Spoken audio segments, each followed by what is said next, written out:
Salut tout le monde. Alors on se retrouve pour une nouvelle vidéo sur Pixel Gun 3D. Alors normalement cette vidéo sera sur les boss du mode histoire.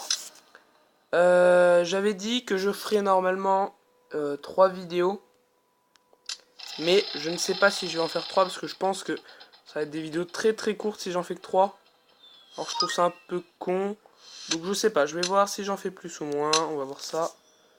Ça dépend combien de temps je mets à chaque fois pour aller au boss et tout, etc.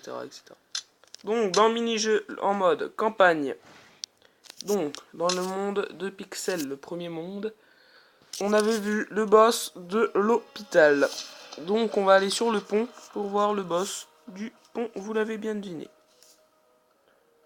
Les 3 premiers boss, je vais pas les faire parce que c'est des boss basiques. Je trouve ça un peu con de faire des boss, c'est pas des boss ultra, voilà, donc je trouve ça un peu con. Je mets pause et on se retrouve au... Ok, nous sommes de retour. Donc il reste 2 ennemis à battre. La dernière fois que j'y ai joué, c'était hors vidéo. Et j'ai fait mon coffre et dans mon coffre, j'ai eu cette arme, la mitraillette là. Voilà, donc je suis ultra content d'avoir eu cette mitraillette parce que je la vois depuis longtemps. Donc voici le boss. Alors, lui, il est un peu chiant parce qu'en fait, vous savez que pour avoir les 3 étoiles, il faut gagner sans être blessé. Pour avoir au moins une étoile, c'est gagner sans être blessé.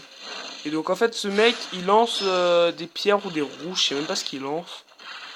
Et il est très chiant à tuer sans se faire blesser. Il faut vraiment des bonnes armes et quand on commence, moi mon petit frère a commencé d'y jouer. Et il commence avec des armes totalement pourries, quoi, les armes du tout début. Et bah franchement c'est pas easy de le battre. Ok, bon du coup je vais m'en débarrasser, voilà, en mode démon, hop, hop, hop. On va sûrement pas le tuer du premier coup mais c'est pas grave. Moi de toute façon j'ai déjà réussi donc ça me dérange pas. Et celui-là a vraiment beaucoup de vie. Par rapport à certains qui font mal mais qui ont beaucoup moins de vie. Voilà, il n'y a aucun problème pour le tuer facilement.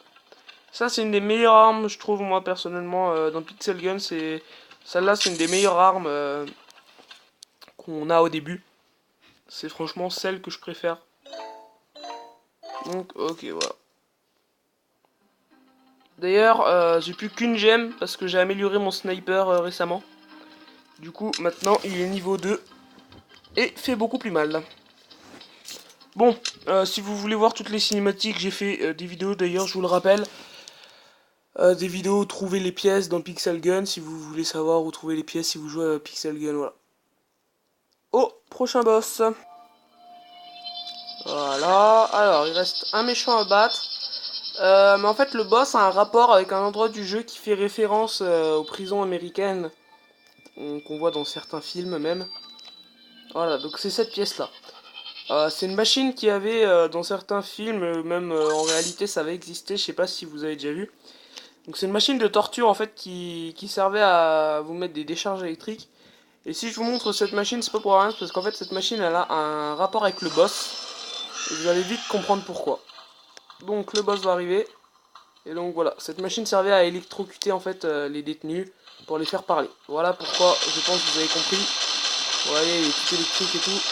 Alors il fait pas ultra mal, il fait même pas du tout mal. Il a pas énormément de vie je trouve. En plus c'est le numéro 13 et tout, enfin voilà, c'est pas... On voit bien que c'est un détenu et tout, méchant, enfin voilà. Il porte bien son rôle de boss, moi je dis. Et voilà, on l'aura tué comme ça. Alors cette arme, elle est pas exceptionnelle, moi je vous dis. Mais c'est pas mal quand même, elle a pas mal de munitions, mais elle fait très peu de mal. Et elle est très peu précise aussi. Bon, on se retrouve au prochain boss dans le monde 6. Ok, alors là c'est la map que je déteste le plus. Et je pense que ceux qui ont joué à Pixel Gun détestent aussi cette map. Après je sais pas pour voilà, mais cette map je la déteste à un point phénoménal. Parce que donc moi quand j'ai commencé à jouer à Pixel Gun, ça fait déjà un petit moment. La première fois que j'y jouais, les boss étaient encore des boss qui avaient une allure de monstre normal, quoi, si vous voulez. Ils étaient pas plus grands, ils étaient pas plus gros. Et donc depuis la dernière mise à jour, j'avais rejoué entre temps. Et j'avais vu le changement des boss, et particulièrement celui-là de boss m'avait fait carrément flipper. La map me fait flipper, je vois que dalle, et je déteste cette map. Alors maintenant j'ai plus du tout peur, parce que je connais mes armes, et voilà. Mais avant ça me faisait presque des screamers, et alors des fois il y a des sons, ça fait TIN, et il y a un truc qui apparaît derrière vous, enfin, c'est vraiment horrible. Pour moi, ça m'avait vraiment dégoûté, cette map m'avait fait ultra peur. Et le boss est tellement horrible. C'est grosse référence au Slender, bien évidemment.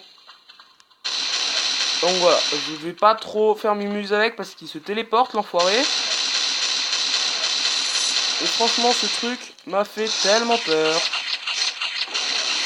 Et regardez comment il fait mal. Il fait ultra mal. Donc là, j'ai énormément d'armure, énormément de vie. Et voilà, je crois que c'est quand même le boss qui fait le plus mal. Et en plus, il donne une arme vraiment, pour moi, vraiment nulle. Cette arme, elle est vraiment pas terrible. Je crois qu'elle fait elle a que 2 balles, alors qu'il y a un fusil à pompe qui a 6 balles. Enfin, franchement, cette map m'a vraiment dégoûté, quoi. Elle donne une arme terrible, enfin pourrie même, une arme pourrie. Le boss est horrible à battre, et puis voilà, quoi. Mais les pièces et les gemmes sont très simples à trouver. Je pense que vous les avez déjà trouvées, même. Si vous y avez joué, ou sinon vous regardez mes vidéos. Ok, bon. Au final, je pense que je vais faire que les boss de ce monde-là. Et on se retrouve pour le prochain boss. Ok, il reste un ennemi, il va se faire tuer. Alors, ce boss, en fait, il n'est pas ultra dur en lui-même à combattre. Le seul problème de ce boss, moi je dis, c'est qu'en fait, il a des sbires, si on veut, je vais appeler ça des sbires. Voilà. Il a une grosse mitraillette laser, mais surtout, il a en fait deux mecs avec lui, ce qui, moi, me posait problème au début. Alors lui, c'est pas ultra dur de lui faire des headshots. Hein, je pense que vous avez remarqué pourquoi. Voilà, donc ça c'est pas un boss qui m'avait posé ultra problème, mais il était différent de toute façon quand j'y jouais. Puis j'avais bien aimé l'arme qu'il donnait, parce que cette arme elle fait pas mal, et elle a une bonne cadence de tir, pas mal de balles. Donc ce boss là m'avait pas posé problème, et j'étais assez content de l'arme qu'il m'avait donnée. Et donc là, c'est la fin de la fin, le dernier boss à battre, celui que je déteste le plus, la map que je hais le plus. On se retrouve tout à l'heure au boss. Bon, ce coup-ci, c'est le dernier boss à battre. Donc ça devrait pas être trop dur, parce que ce boss n'est pas ultra dur à combattre. Mais je ne l'aime pas du tout. Donc, ouais, ce boss-là, il a jamais réellement trop changé en fait. Il a toujours un peu ressemblé à ça, mais bon, là c'est quand même boss de chez boss, badass quand même. Hein. Donc on va les voir de plus près après. Je vais juste tuer ces sbires. Et vous avez vu, il tire et tout, enfin... c'est pas un connard. Si, c'en est un, mais bon. Il est fort de chez fort quand même, lui. Hein. Donc on va aller le voir de plus près. Voilà, il ressemble vraiment, c'est vraiment un zombie, un armure sur une araignée. Enfin, ça montre qu'il est fort en armes, il a un arc et tout. Enfin, il est puissant, il a de la vie. Je trouve que c'est vraiment un bon boss pour un dernier niveau, pour un dernier monde. Ils ont vraiment bien réussi. Bon, du coup, ils donnent pas d'armes. Ce qui est un peu dommage entre guillemets, mais bon, d'un autre côté, voilà, il y a le portail, donc ça, c'est un peu nouveau au début et tout. Donc je trouve ça cool. Voilà, donc c'est la fin pour cette vidéo. N'hésitez pas à vous abonner. Encore une fois, merci pour le nombre qu'on est. Je trouve ça incroyable, même si par rapport à certains, c'est très peu, voire même rien du tout. Mais franchement, moi, je pensais pas du tout arriver à là un jour, et rien que voir que j'ai autant d'abonnés, ça me rend super content. Et j'ai trop envie de continuer, quoi. Juste pour voir si je peux en avoir plus, et je pense que je pourrais en avoir plus si je continue et tout. Donc voilà, n'hésitez pas à laisser un pouce bleu, partager la vidéo, des commentaires si vous voulez me poser des questions, si j'ai Skype, des moyens, enfin même des réseaux sociaux, j'ai Facebook et tout. Donc voilà, allez-y. Merci.